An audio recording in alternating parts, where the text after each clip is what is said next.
Olá, tudo bem? Seja bem-vindo. É muito bom poder receber você na sala da nossa casa para que a gente possa continuar batendo um papo sobre tudo isso que tem acontecido nas últimas semanas, nos últimos meses, nesse ano de 2020 que tem sido diferente, desafiador, tem nos colocado diante de cenários que talvez nós nem imaginássemos viver, mas cá estamos nós. E cá estamos nós já em meados de julho. Para a maioria de nós, tudo isso, o isolamento social, o trabalho em casa e muitas outras mudanças drásticas aconteceram por volta de meados de março. Então, muitos de nós estamos completando já 4 meses de sobrevivência emocional, financeira e relacional no meio dessa pandemia. Mas agora, muitos de nós estamos experimentando um retorno gradual para as nossas atividades, para as nossas rotinas. A maioria das cidades do nosso país está implementando planos de reabertura para que as atividades sociais, econômicas e num futuro breve as atividades educacionais possam retornar. Então nós temos visto muitas pessoas saindo do isolamento, nós temos visto um fluxo de carros maior na rua, a gente tem visto aí um trânsito crescente nos últimos dias, todo mundo usando máscaras e a vida voltando gradualmente a um quadro o mais semelhante possível com aquilo que era antes de março. À medida em que todos nós, ou muitos de nós, nos preocupamos e nos perguntamos como será esse novo normal, essa é a pergunta que tem invadido e povoado a imaginação da maioria de nós, nas nossas conversas, nas nossas ligações, a gente fala abundantemente sobre isso, como será esse novo normal? Aquilo que tem povoado a minha mente, a minha imaginação ao longo dos últimos dias é a seguinte pergunta: como seremos nós na pós-pandemia? Como serei como pessoa na pós-pandemia?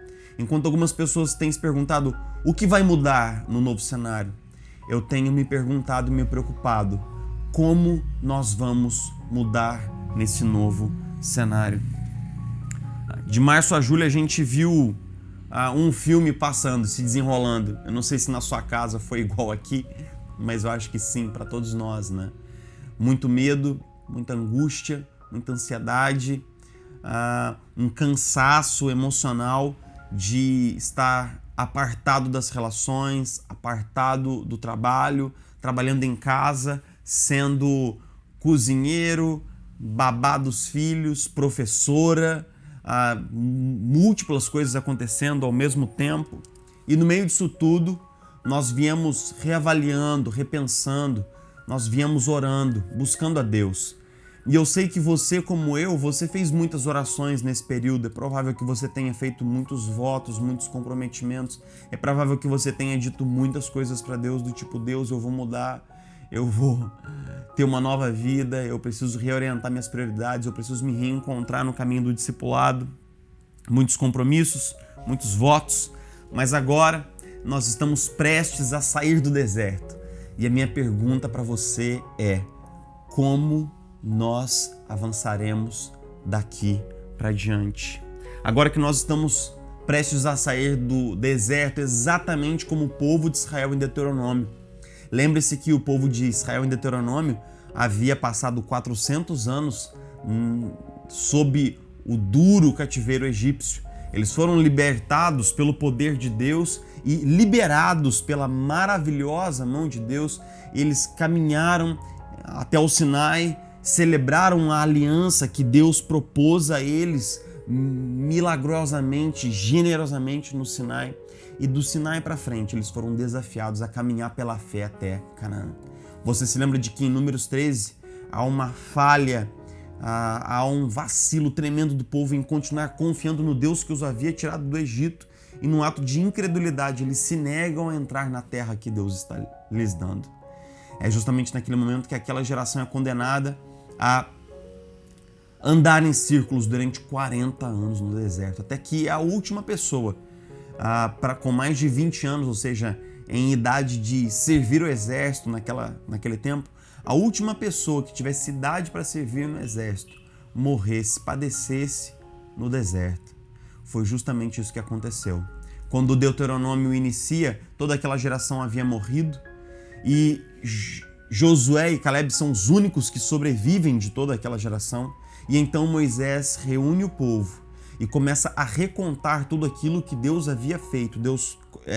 Moisés começa a narrar novamente tudo aquilo que Deus havia feito por Israel para livrá-lo do cativeiro e conduzi-lo à terra prometida.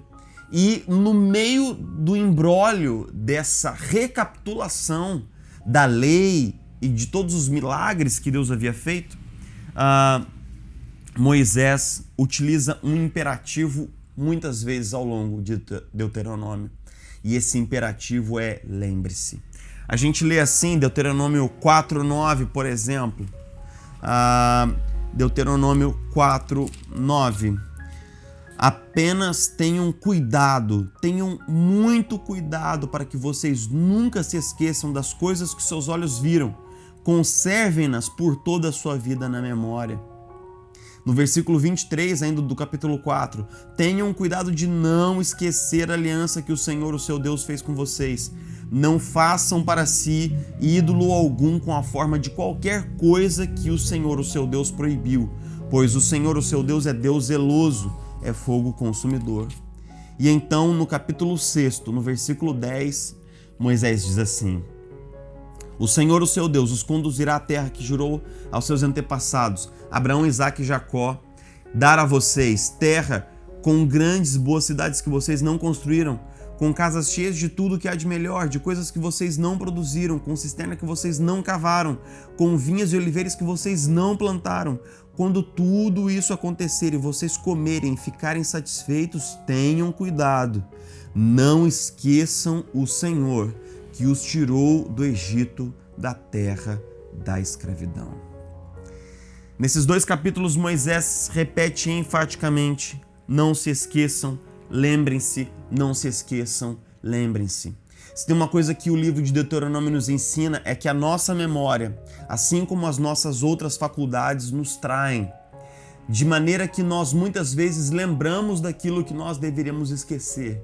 Se você já tentou perdoar um erro grave do seu cônjuge, então você sabe do que eu estou falando, não é verdade? Nós acabamos nos lembrando insistentemente de coisas que nós deveríamos esquecer, porque nós já perdoamos, porque nós já depositamos aos pés do Senhor, porque nós já liberamos, porque nós já abençoamos. Nós continuamos nos lembrando de coisas que nós decidimos até nos esquecer. Mas ao mesmo tempo, nós nos esquecemos de coisas que nós deveríamos lembrar.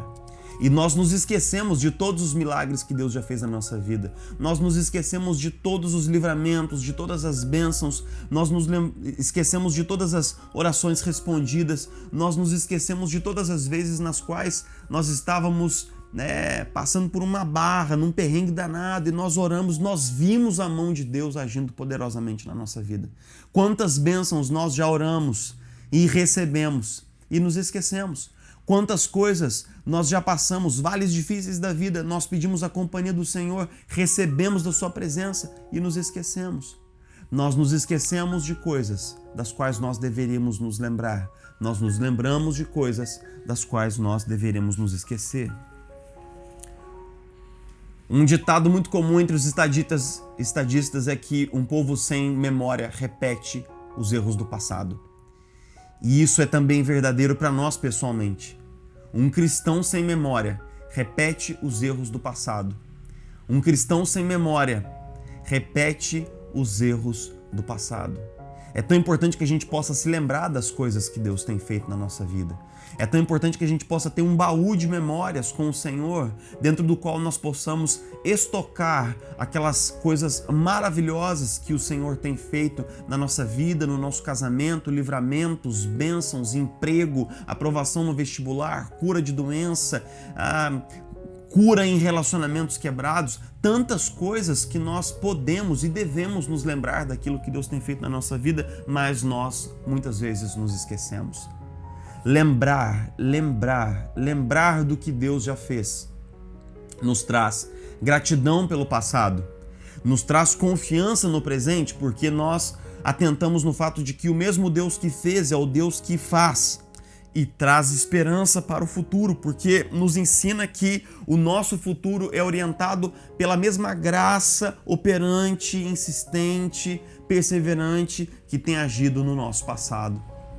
Então eu gostaria de conversar com você nesses minutos finais dizendo o seguinte: não permita que o ano de 2020 seja em vão na sua vida. Não permita que todos os dias de angústia, de medo, de ansiedade sejam em vão. Não permita que todas as reflexões, as orações, os votos, os comprometimentos, os compromissos que você fez e assumiu diante do Senhor nesses dias difíceis sejam simplesmente esquecidos e varridos da sua memória.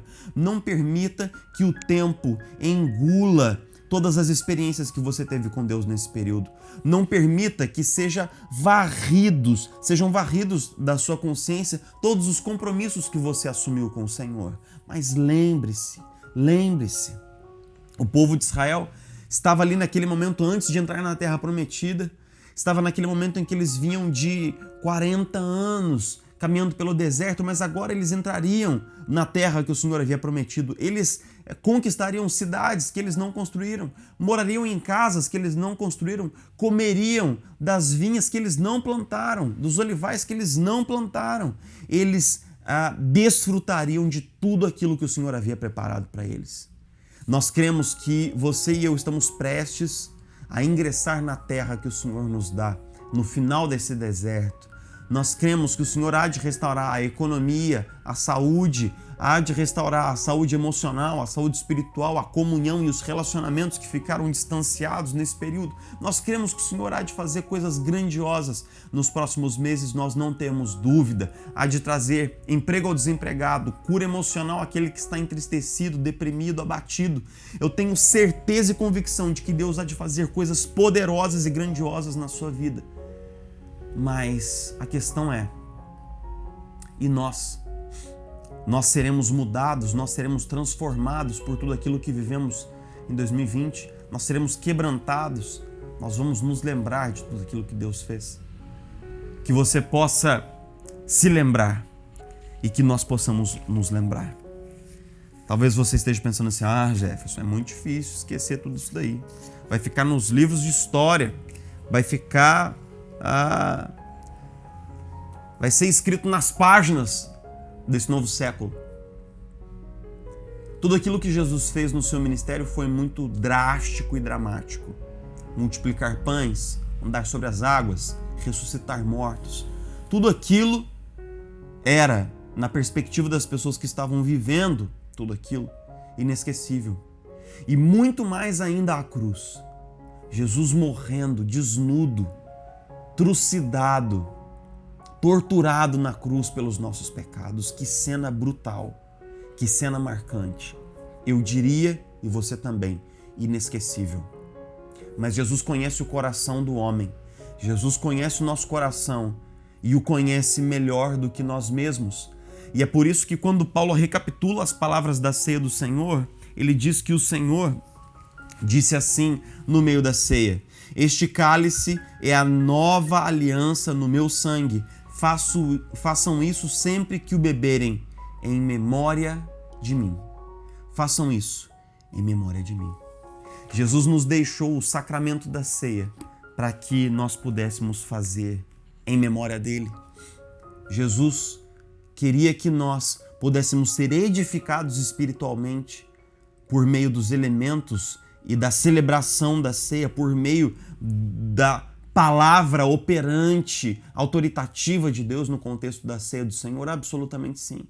Mas Jesus também queria que nós celebrássemos a ceia como um ato de rememoração, de memória, como uma lembrança, como uma insistência em trazer de volta a nossa consciência, a nossa lembrança e a nossa memória os fatos gravíssimos envolvidos na cruz do Calvário, o fato de que Jesus morreu no nosso lugar, morreu levando sobre si o nosso pecado, porque até essa verdade fundamental e essencial na nossa vida, sem a qual nós não somos nada nem ninguém, sem a qual nós não temos conexão com o Pai, ou seja, nós somos dependentes em tudo dessa mensagem, dessa verdade, a verdade centrada e encravada no Evangelho, mas Jesus sabe que até mesmo isso pode ser esquecido, pode ser deteriorado, corrompido pela rotina, jogado para debaixo do tapete das coisas mais secundárias da vida por causa do frisson no qual nós vivemos, de agitação e na era da grande turbulência das informações. Então Jesus disse: comam, bebam, façam isso em memória de mim, não se esqueçam de mim. Relembrem-se, tenham o cuidado de lembrar. Que Deus possa lembrar o seu coração, não apenas hoje, nem amanhã, mas por muito tempo ainda, de todas as coisas maravilhosas e tremendas que Deus fez na sua vida em 2019, mesmo nesse tempo de pandemia. Que Deus possa trazer consolo ao seu coração, que Deus possa animar você, que Deus possa trazer esperança a você e que você possa ser guiado pela gratidão com relação ao passado, confiança no presente e esperança com relação ao futuro. Que Deus possa te abençoar. É uma grande alegria poder te receber aqui na sala da minha casa, poder conversar com você sobre essas coisas tão importantes, sobre a nossa fé, sobre a nossa esperança. Que Deus te abençoe. Nós nos encontramos na próxima. Até lá.